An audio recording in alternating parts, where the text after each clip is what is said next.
السلام علیکم ورحمۃ اللہ وبرکاتہ۔ الحمد للہ نحمده ونستعینه ونستغفره ونؤمن به ونتوکل علیہ ونعوذ باللہ من شرور انفسنا ومن سیئات اعمالنا من يهده الله فلا مضل له ومن يضلل فلا هادی له ونشهد ان لا الہ الا اللہ وحدہ لا شریک له ونشهد ان محمدا عبده ورسوله۔ قال اللہ تبارک وتعالی فی القرآن المجید اما الزبد فيذهب جفاء واما ما ينفع الناس فيمكث في الارض كذلك يضرب الله الامثال۔ وقال النبی صلی اللہ علیہ وسلم خیر الناس من ينفع الناس او كما قال علیہ الصلاۃ والسلام۔ معزز مصلیان اعظام، اللہ تبارک و تعالیٰ نے ہر ایک انسان کے دو رخ بنائے ہیں، دو جانب بنائی ہیں، دو پہلو بنائے ہیں، یا پھر یہ کہہ لیجئے کہ دو تعلق بنائے ہیں۔ جیسے انسان کے بہت سارے تعلق دنیا میں ہوتے ہیں، بیٹے کی طرف نسبت کرتے ہوئے وہ باپ ہے، اسی طرح بیوی کی طرف نسبت کرتے ہوئے وہ شوہر ہے، اسی طرح اپنے بھتیجوں کی طرف نسبت کرتے ہوئے وہ چچا ہے، اسی طریقے سے اپنے امپلائیز کی طرف نظر کرتے ہوئے وہ باس ہے۔ تو مختلف نسبتیں اللہ تبارک و تعالیٰ نے جیسے دنیا میں بنائی، اسی طرح اصولاً اولاً دو نسبت انسان کی بنائی۔ ایک نسبت تو ہے اس کی اللہ تبارک و تعالیٰ سے جڑی ہوئی کہ وہ عبد ہے، ایک نسبت ہے اس کی مخلوق سے جڑی ہوئی کہ وہ خادم ہے،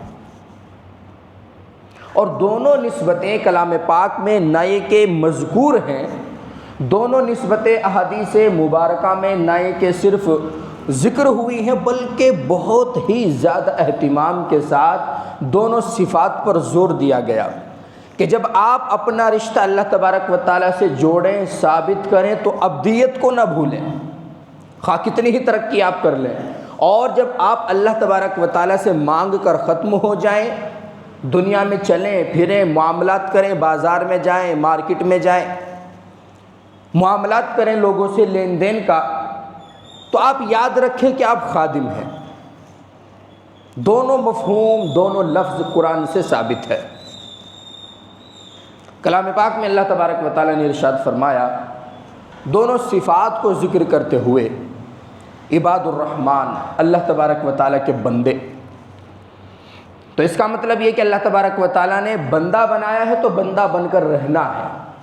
اور دوسرا جو پوائنٹ ہے خادم ہونے کا، وہ حدیث پاک میں مذکور ہے، سید القومی خادمہ، قوم کا جو بھی سربراہ ہوتا ہے، جو لیڈر ہوتا ہے، لیڈر سے مراد یہاں پر صرف یہی نہیں ہے کہ وہ مالک ہو، وہ پی ایم ہو، وہ ایم ایل اے ہو، اسی طریقے سے بادشاہت پورے ملک کی اس کے ہاتھ میں ہو، یا پھر اسی طریقے سے دو چار ملکوں کا کنٹرول اس کے ہاتھ میں ہو۔ سید القومی، قوم کا سردار، پھر چاہے وہ اپنے گھر کا سردار ہو، اپنے آفس میں کچھ امپلائیز کا سردار ہو، خادم ہو، ان کا خادم ہے۔ یہ مت بھول جانا کہ تمہیں خدمت کرنی ہے، وہ جو کام کر رہے ہیں آپ کے لیے، یہ صرف نظام سماویہ ہے، یہ قدرت کا نظام ہے، ورنہ تو اصل اعتبار سے بندہ دو صفت کے ساتھ پیدا ہوا، اور دونوں صفت ایسی ہیں کہ اللہ تبارک و تعالیٰ کے سامنے انسان کو جھکاتی ہیں۔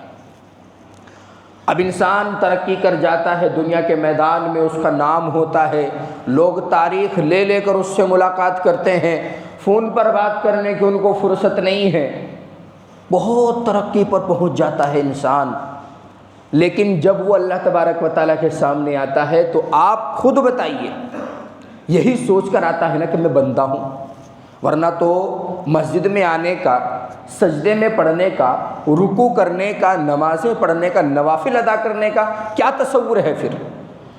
تو اس لیے اللہ تبارک و تعالیٰ نے یہ نسبت ایسی رکھی ہے عبد ہونے کی کہ اس کو انسان بھولتا نہیں، اور اگر بھول جاتا ہے تو بھٹک جاتا ہے، بھٹک جاتا ہے تو گمراہ ہو جاتا ہے، گمراہ ہو جاتا ہے تو شیطان کے چنگل میں چلا جاتا ہے، اور شیطان نے جیسے ہی اس پر قبضہ کیا وہ جہنم میں پہنچ جاتا ہے۔ تو انسان کو اپنی ایک نسبت جو اللہ تبارک و تعالیٰ سے جڑی ہوئی ہے اس کے لحاظ سے اسے کوشش کرتے رہنا چاہیے کہ میرے اندر عاجزی ہو، انکساری ہو، تکبر نہ ہو، کسی معاملے میں شو بازی نہ ہو، جس کو عربی زبان میں یا اردو میں ریاکاری کہتے ہیں۔ اسی طریقے سے کسی بھی طرح کی کوئی ایسی خرابی نہ ہو جو ابدیت کو توڑ دیتی ہو۔ اور جب یہ لوگوں میں خدمت کرے گا، جب یہ لوگوں میں کام کرے گا، جب یہ کسی عہدے پر بیٹھ کر کسی کے لیے کام کرے گا، تو بھی اس کو یاد رکھنا چاہیے کہ یہ خادم ہے، اس کو خدمت کرنی ہے۔ اب آپ بتائیے، آپ کہیں گے کہ نہیں، بہت سے حضرات تو ایسے ہیں کہ بڑے بڑے آفس ان کی آنرشپ میں ہیں، بڑے بڑی کمپنیاں جو ہیں وہ چلا رہے ہیں، بڑے بڑے مینیجر بنے بیٹھے ہیں، لوگ ان کے آگے کام کر رہے ہیں، وہ بھی کسی کو جواب دینے والے ہیں۔ کمپنی کے وہ اصل مالک نہیں، وہ مینیجر ہیں، وہ کچھ اور ہیں، ان کو بھی کسی نہ کسی کو جواب دینا ہے۔ وہ ان کی خدمت کر رہے ہیں اپنے خادموں کے حوالے سے، اپنے خادموں کے ذریعے۔ تو بہرحال یہ 2 پوائنٹ آپ دماغ میں رکھ کر اب آگے کی تفصیل سنیں۔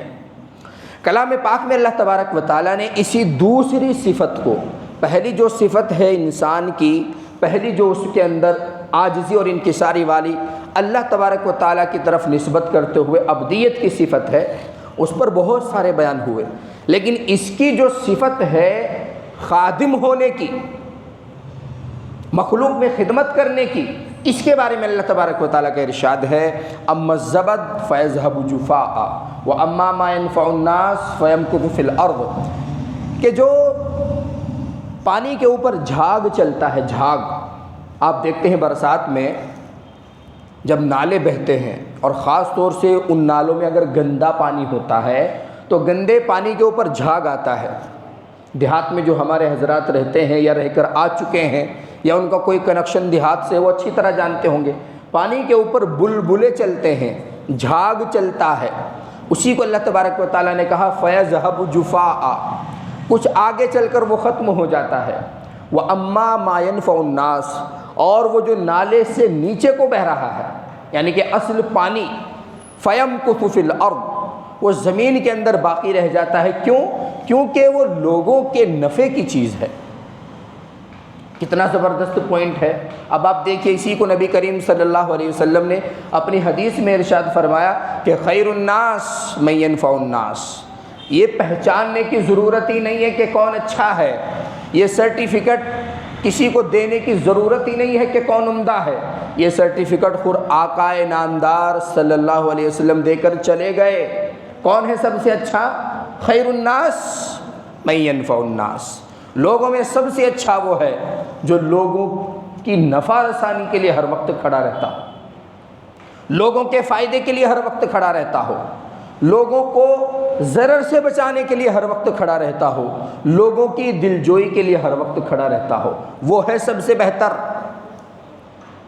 کلام پاک کی جو مثال ہے اس کی میں اور وضاحت کرنا چاہتا ہوں۔ اما الزبد فیذهب جفاء، جھاگ جو ہے وہ چلا جاتا ہے اور لوگوں کے نفع کی چیز نیچے رہ جاتی ہے، باقی رہ جاتی ہے۔ اللہ تبارک و تعالیٰ نے مثال تو یہ پانی کی دی ہے، نالوں میں بہنے والے خراب اور گندے پانی کی دی ہے یا صاف پانی کی دی ہے، لیکن یہ پوری کی پوری مثال 100% اللہ تبارک و تعالیٰ نے انسانوں کی طرف اشارہ کر کے دی ہے کہ اگر تم دنیا میں رہو گے نیک نامی کے ساتھ، تم چاہتے ہو کہ تمہارا ذکر خیر ہو، تم چاہتے ہو کہ تمہارے کہے بغیر لوگ تمہارے چلے جانے کے بعد ایصال ثواب تمہیں کرتے رہیں، اگر تم چاہتے ہو کہ تمہارے مرنے کے بعد تمہیں کسی نہ کسی طریقے سے ثواب پہنچتا رہے، تو پھر تمہیں نفع رسانی میں پیش پیش رہنا پڑے گا۔ اب آپ دیکھیے، اس مسجد کو بنانے میں جن جن حضرات کا ہاتھ ہے، اس مسجد کی تعمیر و ترقی میں جن حضرات کی ذرہ برابر کوشش ہے، وہ چلے جائیں گے۔ آنے والی نئی نسل، نیو جنریشن اس میں نماز پڑھے گی، اس کو آباد رکھے گی انشاءاللہ، لیکن اس کو یہ پتہ نہیں ہوگا کہ اس کی نماز کا کچھ % ثواب ان لوگوں کو ایٹومیٹیکلی ٹرانسفر ہو رہا ہے جنہوں نے اس کی تعمیر و ترقی میں ذرہ برابر بھی کوشش کی تھی، مشقت اٹھائی تھی۔ تو ایسے کام کرنے پڑیں گے جو لوگوں کو نفع پہنچائیں، تو اسی طرح کے اب کتنے کام ہو سکتے ہیں لوگوں کو نفع پہنچانے کے، کیسے کیسے لوگوں کو نفع پہنچایا جا سکتا ہے، تو اس کے سلسلے میں علماء نے لکھا ہے حدیثوں کی مدد سے، قرآن کی آیات کی مدد سے، کہ نفع رسانی کے بہت سارے طریقے ہو سکتے ہیں، لیکن 3 طریقے مشہور ہیں۔ 3 طریقے مشہور ہیں۔ یا تو انسان نفع پہنچائے گا اپنے ہاتھ سے، یا انسان نفع پہنچائے گا اپنے پیر سے، یا انسان نفع پہنچائے گا اپنی زبان سے، یا انسان نفع پہنچائے گا اپنے کیریکٹر سے، یا پھر اپنے علم سے۔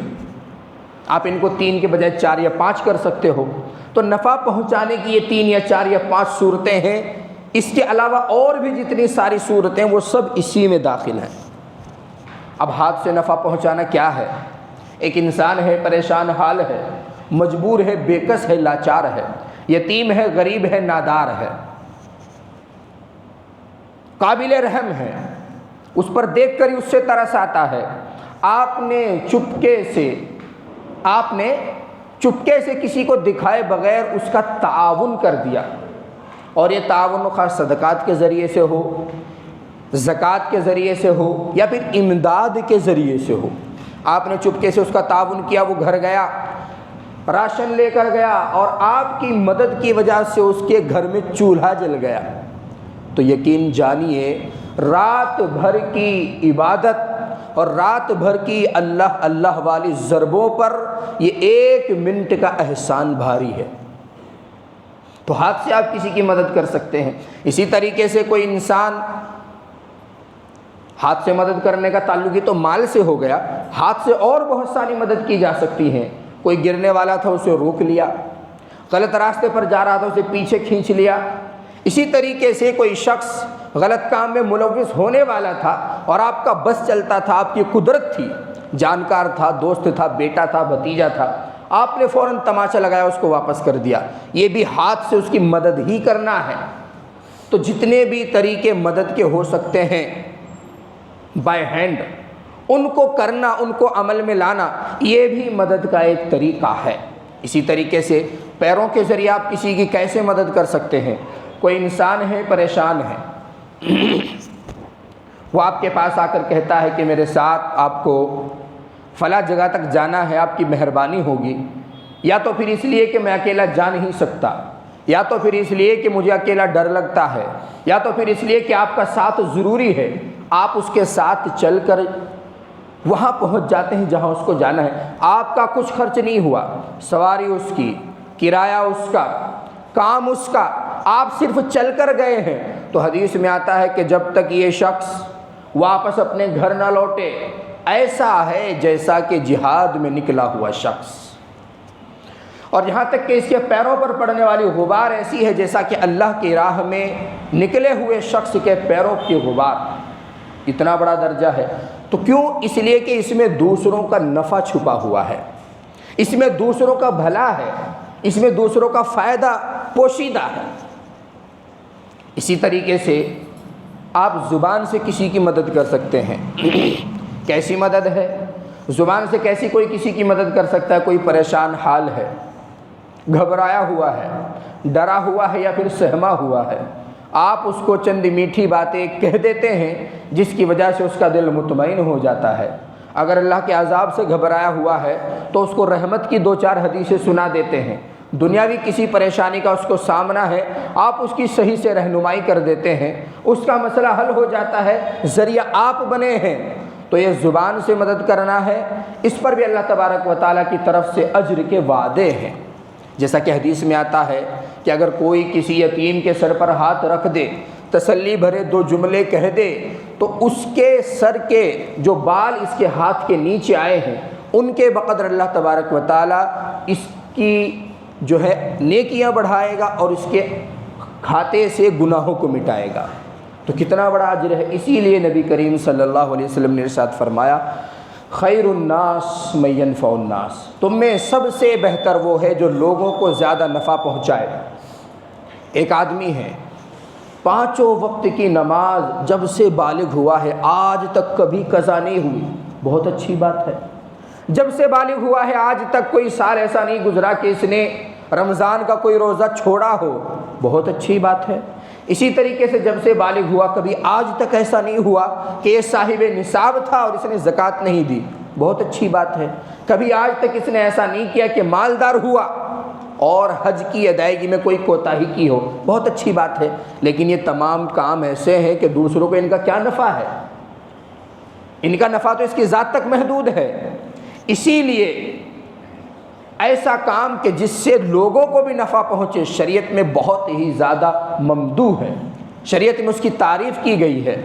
اما الزبد فیذهب جفاء واما ما ينفع الناس فيمكث في الارض، جو لوگوں کی نفع رسانی کے لیے کام کرتا ہے اللہ تبارک و تعالی زمین میں اس کا ذکر ہمیشہ ہمیشہ کے لیے قائم رکھتے ہیں۔ امام بخاری رحمۃ اللہ علیہ کتنے سال گزر گئے ان کی وفات کو، بتائیے، آج تک ایسے ہیں ان کا زبان پر ذکر، لوگوں کی زبان پر ایسا ذکر ہے جیسا کہ وہ بھی قریب کے زمانے میں گزرے ہوں یا پھر ہماری قریب کی بستی میں رہتے ہوں۔ اور محدثین جو ان کے حوال سے واقف ہیں، امام مسلم رحمۃ اللہ علیہ ہیں، امام ترمذی ہیں، امام نسائی ہیں، امام ابن ماجہ ہیں، امام طحاوی ہیں، امام احمد بن حنبل ہیں، اسی طریقے سے امام ابو حنیفہ ہیں، امام شافعی رحمۃ اللہ علیہ ہیں، امام مالک رحمۃ اللہ علیہ ہیں، تمام مسانید لکھنے والے، احادیث کی کتابیں لکھنے والے، صحیحہ لکھنے والے، اسی طریقے سے دین کی خدمت کرنے والے تبلیغی کے ذریعے سے ہو۔ کب گزر گئے تھے مولانا الیاس صاحب، اسی طریقے سے کب گزر گئے تھے مولانا یوسف صاحب، کب گزر گئے تھے حکیم الامت صاحب، کب گزر گئے تھے نانوتوی صاحب، کب گزر گئے تھے دین کا کام کرنے والے امام غزالی، حسن بصری۔ لیکن آج تک لوگ ایسے ان کا نام لیتے ہیں جیسا کہ میں ابھی ان کے محلے سے گزر کے آیا ہوں، جیسا کہ میں نے ان کو گزرتے دیکھا ہو، جیسا کہ میں نے ان کے ساتھ کھانا کھایا ہو۔ اور سب سے پہلے اور سب سے آخر میں آقا نامدار حضرت رسول خدا صلی اللہ علیہ وسلم، 1447 برس کا تقریباً عرصہ گزر چکا، آج تک اس طرح ان کے شمائل بیان کرنے والے لکھتے ہیں، آپ اگر گہرائی سے پڑھیں گے، محبت سے پڑھیں گے، آپ جھوم اٹھیں گے، آپ کو لگے گا میرے سامنے کھڑے ہیں۔ سینہ ابھرا ہوا، بالوں کی پٹی نیچے کو جاتی ہوئی، پیشانی قدرے کشادہ، آنکھیں بڑی بڑی، سیاہ رنگ کی طرف مائل۔ اسی طریقے سے جب چلتے تھے تو ایسا لگتا تھا پیر کو زمین سے اکھاڑ رہے ہیں، اسی طریقے سے پیر رکھتے تھے تو ایسا لگتا تھا آہستہ سے زمین پر رکھوں، شور شرابہ نہ ہو، تکبرانہ شان ظاہر نہ ہو۔ اسی طریقے سے کسی سے بات کرتے تھے تو لگتا تھا کہ مجھ سے سب سے زیادہ محبت کرتے ہیں، پھر دوسرے کی طرف متوجہ ہوتے تھے، اس کو لگتا تھا کہ مجھ سے سب سے زیادہ محبت کرتے ہیں۔ جب تک کوئی آپ سے منقطع نہیں ہوتا تھا آپ اپنی طرف سے بات کو ختم نہیں کرتے تھے، مسائل شریعہ میں بہت سخت ہو جاتے تھے، غصہ آتا تھا چہرہ انور سرخ ہو جاتا تھا، اور کبھی مسکرا دیتے تھے تو ایسا لگتا تھا کہ قمر نکل آیا ہے، چاند نکل آیا ہے، کبھی زلفیں بکھیر لیتے تھے تو ایسا لگتا تھا کہ بادل گویا کہ گھر آئے ہیں، آسمان میں ابر چھا گیا ہے۔ تو یہ تمام لکھنے والوں نے جو گہرائی میں تحقیق کر کے لکھا ہے، اس کو پڑھنے کے بعد ایسا لگتا ہے گویا کہ نبی کریم صلی اللہ علیہ وسلم اپنی ذات کے اعتبار سے بھی ابھی زندہ ہے، اپنے نور کے اعتبار سے، معرفت کے اعتبار سے، فضائل کے اعتبار سے، اعمال کے اعتبار سے تو انشاءاللہ روز اول سے لے کر روز محشر تک زندہ رہیں گے۔ لیکن ایسا لگتا ہے پڑھنے کے بعد کہ نبی کریم صلی اللہ علیہ وسلم کی ذات گرامی ابھی ہماری آنکھوں کے سامنے۔ کیوں؟ اما الزبد اصول ہے، قرآن کا قانون ہے، اما الزبد فیذهب جفاء، حشو و زوائد چیزیں جو ہیں، جھاگ وغیرہ جو ہے مٹ جاتا ہے۔ بہت سے جھاگ آئے حضور کے زمانے میں بھی، آپ صلی اللہ علیہ وسلم کو پریشان کرنے کے لیے، آپ کو آزمانے کے لیے، طرح طرح سے ستانے کے لیے، لیکن یذهب جفاء، سب کے سب بجھ گئے۔ اگر نام باقی رہا تو صرف حضور کا، اگر ذکر باقی رہا تو صرف میرے نبی کا، اگر کسی کی شان اتنی بلندی کے ساتھ، اتنی رفعت کے ساتھ، اتنی عزت کے ساتھ، اتنے احترام کے ساتھ، صد خلوص کے ساتھ کوئی نام لیتا ہے، کوئی اپنی آنکھوں کو چومنے لگتا ہے، کوئی نام لیتا ہے تو زبان پر سننے والوں کی صلی اللہ علیہ وسلم جاری ہو جاتا ہے۔ کس لیے؟ For what? وَأَمَّا مَا يَنْفَعُ النَّاسَ فَيَمْكُثُ فِي الْأَرْضِ، جو لوگوں کی نفع رسانی کے لیے کام کرتا ہے، اللہ تبارک و تعالیٰ زمین میں اس کا ذکر قائم رکھتے ہیں، زمین میں اس کو جما دیتے ہیں، ایسا لگتا ہے وہ ابھی گزرا ہی نہیں۔ یہاں پر کتنے حضرات بیٹھے ہیں، کتنے ایجوکیٹڈ لوگ بیٹھے ہیں، پروفیشنل بیٹھے، اسٹوڈنٹس بیٹھے ہیں. کیا کوئی بتا سکتا ہے کہ شروع سے جب سے ملک آزاد ہوا تھا، جب سے لے کے آج تک اس ملک کی باغ ڈور اور لگام کن کن لوگوں کے ہاتھوں میں آئی ہے، کب کب آئی ہے؟ نہیں بتا سکتا. کیوں نہیں بتا سکتا؟ ابھی تو 100 سال کا عرصہ بھی نہیں گزرا، اور بہت سے حضرات دنیا میں ابھی موجود ہیں جنہوں نے آزادی اپنی آنکھوں سے دیکھ رکھی ہے، اس کے باوجود بھی نہیں بتا سکتا. کیوں نہیں بتا سکتا؟ اپنے مفاد کے لیے انہوں نے کام کیا، آئے چلے گئے مٹ گئے، پھر دوسرے آئے چلے گئے مٹ گئے، پھر تیسرے آئے کام کیا چلے گئے مٹ گئے. ان کا ذکر آج کوئی نہیں کرتا، نہ زبان پر، نہ دماغ میں، نہ اپنی باتوں میں، نہ اپنے کلچر میں، نہ اپنے لیکچر میں. کسی طرح سے وہ آج مینشن نہیں ہوتے. لیکن نبی کریم صلی اللہ علیہ وسلم، صحابہ کرام رضوان اللہ تعالی علیہ مجمعین، محدثین، مفسرین، فقہاء کرام، ائمہ مجتہدین، سب آج بھی ایسے زندہ ہیں جیسے یہ ہماری بستیوں میں بسنے والے افراد تھے، جیسے ہم ان کے درمیان سے پلے بڑھ کر یہاں تک آئے ہوں. تو کلام پاک کا اصول ہے، شریعت کا اصول ہے، نبی کریم صلی اللہ علیہ وسلم کی حدیث کا مفہوم ہے، خیر الناس من ينفع الناس. سب سے بہتر شخص کون ہے؟ سرٹیفائیڈ ہے دنیا میں جو لوگوں کو زیادہ نفع پہنچاتا ہے. اب لوگ کبھی کبھی ایسے شخص کا استعمال بھی کر لیتے ہیں، پاگل بنا دیتے ہیں. اس کے بارے میں نبی کریم صلی اللہ علیہ وسلم کا ایک دوسرا ارشاد ہے کہ کسی بھی مومن کی یہ شان نہیں، لا یلدغ المرء، اور مرء کی تفسیر کیا ہے؟ المسلم المؤمن من جحر مرتین. ایک ہی سوراخ سے کوئی بھی شخص جو مومن ہوگا، عقل رکھنے والا ہوگا، 2 بار ڈسا نہیں جا سکتا. لیکن آپ اپنی طرف سے لوگوں کو نفع پہنچاتے رہیے، لوگ اس پر کیا رزلٹ مرتب کرتے ہیں، کیا نتیجہ اس کا نکلتا ہے، وہ سب اللہ کے حوالے کر دیجئے. خاص طور سے نبی کریم صلی اللہ علیہ وسلم جب سے آپ نے نبی ہونے کا دعویٰ کیا، یا پھر یہ کہیے کہ آپ کی نبوت ظاہر ہوئی، نبی آپ بچپن سے تھے، اس کا ظہور 40 سال کے بعد ہوا. جب سے نبی کریم صلی اللہ علیہ وسلم نے یہ اعلان کیا کہ میں اللہ کا آخری نبی ہوں، اس وقت سے لے کر اپنے آخری سانس تک ایک دن مجھے بتائیے کہ نبی کریم صلی اللہ علیہ وسلم اپنے لیے جیے ہوں. آپ کے سامنے تو اتنے بڑے بڑے آفر آئے کہ چاند، سورج، زمین و آسمان، آپ کا گھر بار، ارے پیسے سے بھر دیں گے. آپ کو اگر کسی سے شادی کرنی ہے، عرب کی تمام حسینائیں آپ کے سامنے حاضر. آپ کو جتنا مال چاہیے آپ کی زبان سے نکلنے سے پہلے حاضر، اس کا 10 گنا حاضر. لیکن خدا کے واسطے ایسا کام مت کیجئے کہ ہمارے معبودان باطلہ کو آپ غلط کہہ رہے ہیں. ایک ایسا دین لے کر آئے ہیں جو ہم نے کبھی نہیں سنا. نبی کریم صلی اللہ علیہ وسلم نے کیا ارشاد فرمایا؟ خدا کی قسم، اگر میرے ایک ہاتھ پر چاند، دوسرے ہاتھ پر سورج بھی لا کر رکھ دیا جائے تو میں اپنے مشن سے ہٹنے کے لیے تیار نہیں. ایک بھی دن اپنی زندگی اپنے لیے نہیں جی، امت کی فکر، توحید کی دعوت، توحید کی تبلیغ، اس کی اشاعت، اور پھر اسی سلسلے کو آگے بڑھاتے ہوئے ایک دن اپنے اس جسم اطہر کے ساتھ، ظاہری بدن کے ساتھ آپ ہمیشہ ہمیش کے لیے امت کی آنکھوں سے اوجھل ہو گئے. تو کلام پاک میں نبی کریم صلی اللہ علیہ وسلم کو واضح طور پر کہیں مزمل، کہیں مدثر، کہیں یاسین، کہیں طٰہٰ جو یاد کیا گیا. کیوں کیا گیا؟ آج تک لوگ کیوں پڑھتے ہیں نبی کریم صلی اللہ علیہ وسلم کی سیرت کو؟ کوئی کتنا بھی فرقے بازی، فرقہ واریت کی زد میں آ جائے، لیکن آقا نامدار سر آنکھوں پر ہے. سب سے پہلے حضور کی ذات ہے اللہ کے بعد. یہ کیوں ہوا؟ اس لیے کہ نبی کریم صلی اللہ علیہ وسلم نے اپنے مفاد کے لیے کام نہیں کیا، لوگوں کے نفع کے لیے کام کیا ہے.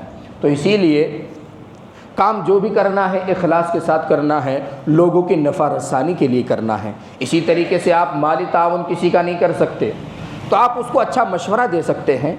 آپ اچھا مشورہ نہیں دے سکتے، کسی کا سہارا بن سکتے ہیں، کسی کے ساتھ جا کر اس کا کام کر سکتے ہیں، وہ بھی نہیں کر سکتے. تو آپ کے پاس علم ہے، آپ لوگوں کی رہنمائی کر سکتے ہیں، وہ بھی نہیں کر سکتے. تو پھر اپنا پرسنلی ایسے کام کو سیٹ کرنے کا دماغ بنائیے کہ جس میں آپ کے چلے جانے کے بعد لوگوں کو نفع ہی نفع ہو. 10 کلام پاک خریدیے، مسجد میں رکھ دیجئے جہاں پر ضرورت ہے. اللہ کا شکر ہے ہمارے مسجد میں تو بہت ہیں، اسی طریقے سے کسی مسجد کی تعمیر و ترقی میں حصہ لے لیجئے، اسی طریقے سے کوئی پریشان حال ہے، بیمار ہے، اس کی عیادت کے لیے چلے جائیے۔ امام مسلم رحمۃ اللہ علیہ نے ایک بہت زبردست روایت نقل کی ہے۔ وہ فرماتے کہ روز محشر اللہ تبارک و تعالیٰ ایک شخص سے پوچھیں گے، میں بیمار تھا تم میری عیادت کے لیے نہیں آئے تھے؟ تو وہ شخص کہے گا، احکم الحاکمین، آپ تو کون و جہان، دونوں جہان، آپ تو پوری کائنات کے مالک اور خالق ہیں، آپ کیسے بیمار ہو سکتے ہیں؟ تو اللہ تبارک و تعالیٰ فرمائیں گے، فلاں بستی میں، فلاں وقت میں، فلاں سال میں میرا ایک بندہ بیمار تھا، اگر تم اس کی عیادت کے لیے چلے جاتے تو گویا کہ میری عیادت کے لیے آتے، اور آج تم یہاں پر اس کا اجر پاتے۔ آپ دوسرے شخص سے کہیں گے کہ مجھے بھوک لگ رہی تھی، تم نے مجھے کھانا نہیں کھلایا، وہ بھی کہے گا، باری تعالیٰ آپ تو ہمارے جیسی ضروریات سے مبرہ ہیں، پاک ہیں، ہمارے جیسے ہاتھ، ہمارے جیسے پیر، منہ، کان، ناک، سب سے آپ آزاد ہیں، آپ کو کیسے بھوک لگ سکتی ہے؟ تو ارشاد ہوگا کہ فلاں بستی میں، فلاں وقت میں، فلاں سال میں میرا ایک بندہ تجھ سے کھانا طلب کر رہا تھا کیونکہ وہ سچ میں بھوکا تھا، اور تو نے قدرت کے باوجود اس کو کھانا نہیں کھلایا۔ اگر تو اس کو کھانا کھلا دیتا تو ایسا ہوتا جیسا کہ مجھ کو کھانا کھلاتا، اور آج تو اس کا اجر پاتا۔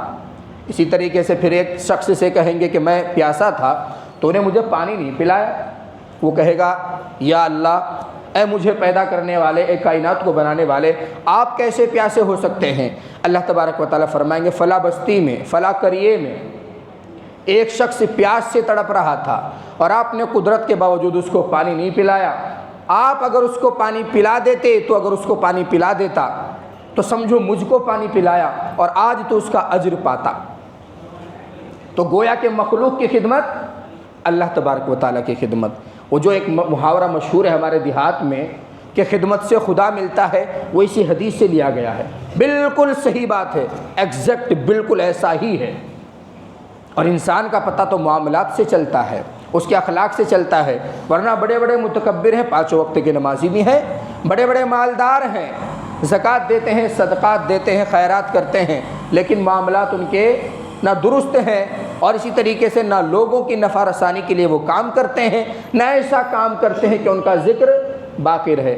اب آپ دیکھیے ہمارے زمانے میں کتنے بڑے بڑے لوگ ابھی بھی الحمدللہ موجود ہیں، اور اس سے بھی بڑے بڑے گزر گئے ہوں گے۔ اور خود ہماری زندگی کا جائزہ لیجئے کہ ہمیں 3 پیڑھی اوپر اپنے دادا کا نام یاد نہیں ہے۔ کیوں نہیں ہے؟ اس لیے نہیں ہے کہ جو کام جس لیول پر ہونا چاہیے تھا وہ ہوا نہیں ہے۔ یہ تو نبی کریم صلی اللہ علیہ وسلم کا پاک ارشاد ان لوگوں کے بارے میں ہے جو لوگوں کی نفع رسانی کے لیے کام کرتے ہیں۔ خیر الناس من ینفع الناس۔ اب اس کا اپوزٹ کیا ہے؟ سب سے بہتر تو یہ ہو گیا جو لوگوں کی نفع رسانی کے لیے کام کرتا ہے۔ سب سے برا کون ہے؟ کون ہے شر الناس عند اللہ یوم القیامہ؟ قیامت کے دن سب سے بری حالت میں، درجے کے اعتبار سے، منزلتہ، حدیث کا لفظ ہے منزلتہ، اپنے درجے کے اعتبار سے کون شخص سب سے برا ہوگا؟ من ترکہ الناس اتقاء الشر، لوگوں نے جس کو چھوڑ دیا ہو اس ڈر سے کہ یار یہ تو بہت برا آدمی ہے، گالی بکنے لگتا ہے، چغلیاں کرنے لگتا ہے، حسد کا شکار ہو جاتا ہے، اس کو کچھ بتاؤ تو چغلیاں کرنے لگتا ہے، اتنے شرور و فتن اس میں جمع ہیں، اتنی برائیاں اس نے اپنے کھاتے میں جمع کر رکھی ہیں کہ لوگ اس کی برائیوں کی وجہ سے اس سے ملنا جلنا چھوڑ دیں۔ اور میں نے رات بھی کہا تھا کہ اگر کسی کی برائی کی وجہ سے آپ اس سے ملنا چھوڑ دیتے ہیں تو یہ آپ پر گناہ نہیں ہے، اس پر گناہ ہے جس کو چھوڑا ہے۔ کیوں آپ اتنے برے بنے ہیں کہ لوگوں نے مجبوراً آپ کو چھوڑ دیا؟ تو سب سے اچھا شخص سرٹیفائیڈ ان دا ورلڈ، پوری دنیا میں سرٹیفائیڈ ہے یہ شخص، نبی کریم صلی اللہ علیہ وسلم نے سرٹیفکیٹ دیا ہے، خیر الناس من ینفع الناس۔ لوگوں کی نفع رسانی کے لیے کام کرنا شروع کرو تو عند اللہ بھی آپ، اللہ تبارک و تعالیٰ کے نزدیک بھی آپ مقبول ہیں، اور فی الدنیا بھی آپ مقبول ہیں۔ لیکن یہ تمام کے تمام جو امور ہونے چاہیے یہ اللہ تبارک و تعالیٰ کی رضا کے واسطے ہونے چاہیے۔ جیسا ایک شاعر نے کہا، ٹک حرص و ہوا کو چھوڑ میاں، مت دیش پھرے مارا مارا، قزاق اجل کا لوٹے ہے دن رات بجا کر نکارا، کیا بدیا بھینسا بیل ستر کیا گوئیں پلا سر بھارا، سب ٹھاٹ پڑا رہ جائے گا جب لاد چلے گا بنجارا، کیوں سر پر بوجھ اٹھاتا ہے ان گونوں بھاری بھاری کے، جب موت کا ڈیرا آن پڑا پھر دونوں ہیں بیوپاری کے، کیا ساز جڑاؤ زر زیور کیا گوٹے تھان کناری کے، کیا گھوڑے زین سنہری کے کیا ہاتھی لال عماری کے، سب ٹھاٹ پڑا رہ جائے گا جب لاد چلے گا بنجارا۔ ان اشعار میں فارسی کی جھلک ہے، ہائی کوالٹی کے الفاظ استعمال کیے گئے ہیں، لیکن مفہوم اور خلاصہ ان کا یہی ہے کہ آپ جتنی رونقیں اکٹھا کر رہے ہیں کرتے رہیے، جانا ایک دن پڑے گا، سب یہیں چھوڑنا پڑے گا، موت کا فرشتہ تمہارے پیچھے پیچھے تمہاری تلاش میں ہے۔ کتنے لوگوں کے بارے میں ہم نے سنا ہے کہ بخوشی عمرے کے سفر پر گئے، چلو عمرے کا سفر تو الحمدللہ بابرکت ہے، غنیمت ہے، انسان کے لیے خوش قسمتی کا سفر ہے، لیکن کسی دوسری کنٹری میں سفر کر کے گئے، بالکل عافیت سے گئے، اور وہاں جا کر واپسی کا کوئی نہ تو ان کو لمحہ نصیب ہوا اور نہ ایسا کوئی مومنٹ ان کی زندگی میں آیا کہ وہ ایک کال کر کے اپنے گھر والوں کو اپنی مجبوری بتا دے، ادھر ہی ختم ہو گئے۔ تو موت کا فرشتہ تمہارے چاروں طرف پھر رہا ہے، پیچھے پیچھے پھر رہا ہے، تم لمبے لمبے ارادے بنا رہے ہو، منصوبے بنا رہے ہو، اور ادھر موت کا فرشتہ ہنس رہا ہے۔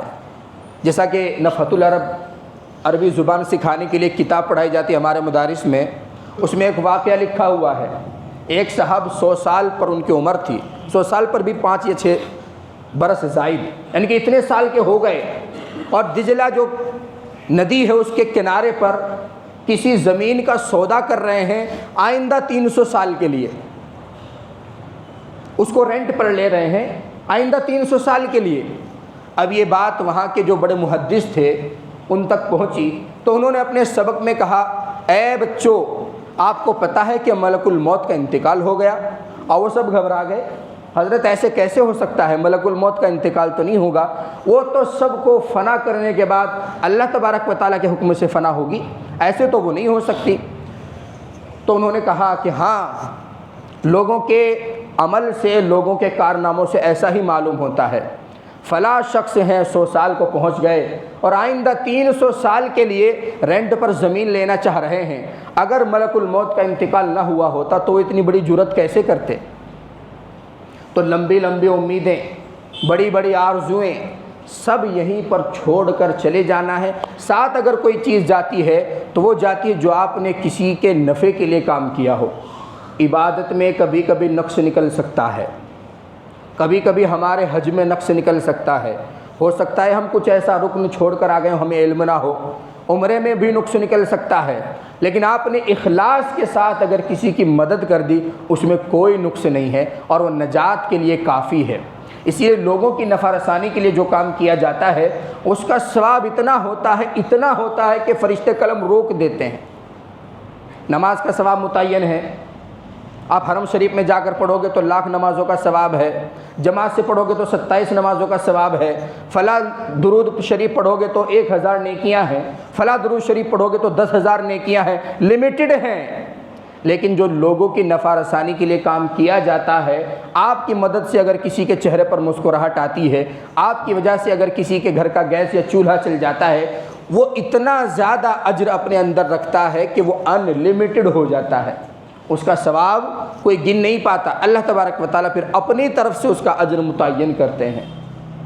تو اسی لیے کام تو ہم اپنی دنیا کی فیلڈ میں اپنی ضرورت کے لیے سبھی کرتے ہیں اور سبھی کر رہے ہیں، اگر صرف نیت یہ کر لی جائے کہ مجھ سے جتنا ہو سکے لوگوں کی نفع رسانی کے لیے کام کروں گا، میں خادم بن کر کام کروں گا، جیسا کہ میں نے شروع تقریر میں کہا کہ انسان کے 2 رخ ہیں، ایک رخ اس کا وہ ہے جو اللہ تبارک و تعالیٰ سے ٹچ کرتا ہے، اس کا تقاضا ہے ابدیت کا، کہ انسان اپنی ابدیت کو یاد رکھے، اب اس سے دنیا کا کوئی لینا دینا نہیں ہے، اللہ تبارک و تعالیٰ نے پیدا کیا، اس کا بندہ ہے، عاجزی کرنا اس کا کام ہے، اس کی ذمہ داری ہے، نماز پڑھنا روزے رکھنا اس کی ذمہ داری ہے، یہ والا کنیکشن اس کا اللہ تبارک و تعالیٰ سے جڑا ہوا ہے۔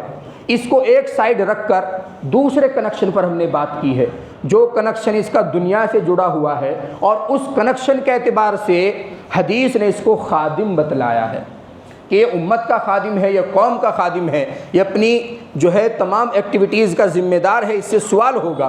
کلکم رائن وکلکم مسئولون عن رعیتہ، تم میں سے ہر شخص ذمہ دار ہے اور ہر شخص سے روز محشر سوال ہوگا اس کی رعایا کے بارے میں۔ تو جہاں تک ہو سکے کام ایسا کرنا چاہیے کہ لوگوں کو نفع پہنچائے، دنیاوی فیلڈ میں، اور اگر دینی فیلڈ میں ہو سکے تو وہاں بھی لوگوں کی نفع رسانی کے لیے کام کیا جائے۔ جتنا زیادہ اجر اکٹھا کر سکتے ہیں اس دنیا میں، اس وقت میں جو مل رہا ہے، اور آج کل تو موت بھی اللہ رحم فرمائے اتنی آسان ہو گئی کہ نہ اب افسوس ہوتا ہے، نہ سن کر عجیب لگتا ہے، نہ ڈر کا ماحول ہوتا ہے۔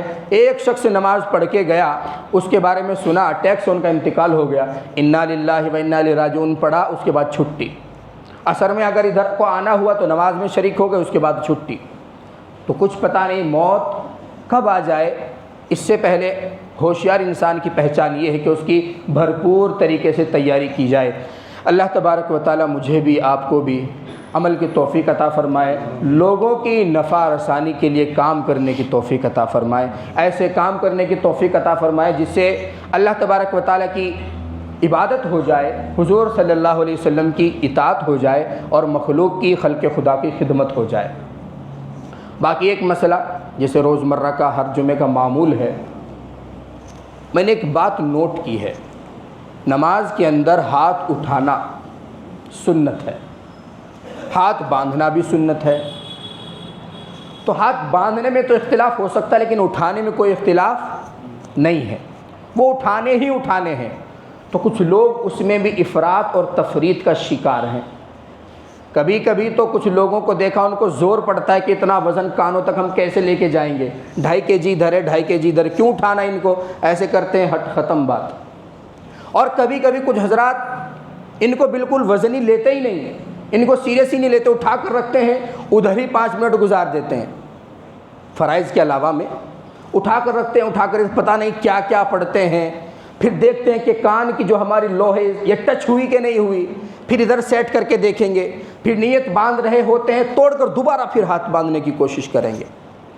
تو ایسا بھی نہیں ہے کہ کان کی لو کو ٹچ کرنا یا چھونا ضروری ہے، جو اشارہ ملتا ہے شریعت میں وہ ہے کہ کان کی لو تک ہاتھ اٹھائیں تاکہ ہمارے ہاتھ کی ہتھیلی قبلے کی طرف ہو جائے، اور ہم ہاتھ کی ہتھیلی اللہ تعالیٰ کو دکھاتے ہیں ایسے کر کے، تو اللہ تبارک و تعالیٰ کو نہیں دیکھنی، اس کو تو تم پورے دکھ رہے ہو۔ ہاتھ کانوں تک اٹھانے ہیں اور کانوں تک اٹھا کر ڈائریکٹ باندھ لینے ہیں۔ ایک نیا ٹرینڈ چلا ہے، پہلے کانوں تک ہاتھ اٹھائیں گے پھر ان کو چھوڑ دیں گے، وہ ایسے ہلتے رہیں گے 10 سیکنڈ تک، اس کے بعد پھر دوبارہ باندھیں گے۔ اتنا وزن بھی نہیں ہاتھوں میں کہ باندھ نہ سکیں۔ تو اس سلسلے میں یہ ایک فحش غلطی تھی میرے خیال سے، اس کی بھی نشاندہی ضروری تھی۔ تو اس لیے اپنی نیتوں میں اپنے ہاتھوں کو تسلی کے ساتھ، اطمینان کے ساتھ کانوں تک اٹھائیں، کانوں کی لو تک پہنچ گئے بس کافی ہے، کانوں کی لو کو ٹچ کرنا ضروری نہیں ہے، اور پھر ڈائریکٹ باندھ لینے، ان کو چھوڑنے نہیں ہیں نیچے۔ اللہ تبارک و تعالی مجھے بھی آپ کو بھی صحیح سمجھ عطا فرمائے۔ وآخر دعوانا ان الحمد للہ رب العالمین۔